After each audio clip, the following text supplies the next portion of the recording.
Family crisis কালীন মুহূর্তে কোনো কারণে স্বামী স্ত্রীকে শাসন করতে পারবেন কিনা, আবার স্ত্রী স্বামীকে শাসন করতে পারবেন কিনা? ইসলাম এ ব্যাপারে কি বলে?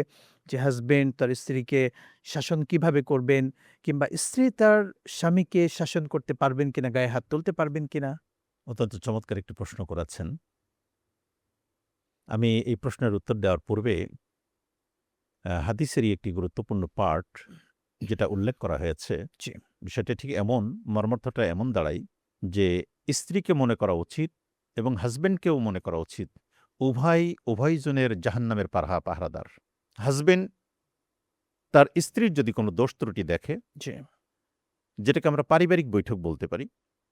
এই পারিবারিক পর্যালোচনার ভিতর থেকে একটা জিনিস আছে যে অ্যাপ্রোচটাকে পজিটিভ করা।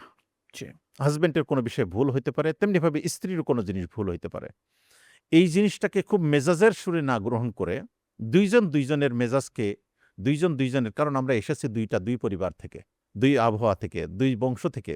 ফলে এটা কোনোদিন হবে না। এটা নবী রাসূলদের জীবনে, সাহাবা আজমানদের জীবনেও তাদের পারিবারিক যে সকল হিস্ট্রিগুলো জি, আমরা পাই, ছোট পারিবারিক কিছু সমস্যা হয়েছে। বাট সেটা মিনিমাইজ করাটা হলো আমাদের জন্য গুরুত্বপূর্ণ। যার জি। কারণে কথায় স্ত্রীকে প্রহার, আবার কথায় স্বামীকে যা ইচ্ছা তাই বলে স্ত্রীর পক্ষ থেকে গালিগালাজ করা, এটা মোটেও শরীয়তসম্মত নয়, মোটেও কাম্য নয়। কারণ আল্লাহ রাব্বুল আলামিন একে অপরের পায়ের নিচেই জি, পরস্পর জান্নাত বলা হয়েছে। কোন স্ত্রী যদি দিন মেইনটেইন করে, স্বামীর খেদমত করে এবং তার আনুগত্য হয়ে চলে, রাসূল সাল্লাল্লাহু আলাইহি সাল্লাম বলছেন যে সেই মহিলা জান্নাতে চলে যাবে।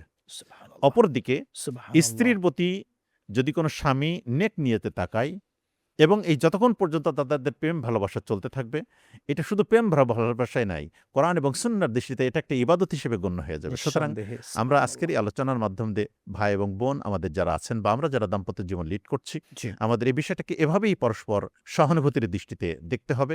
প্রতিপক্ষ হিসেবে নয়, শত্রু হিসেবে নাই। আল্লাহ আমাদের সকলকে বোঝার জন্য কবুল করুন। আল্লাহুম্মা আমিন। খুবই চমৎকার এবং আমাদের প্র্যাকটিক্যাল লাইফ থেকে আপনি বলছিলেন।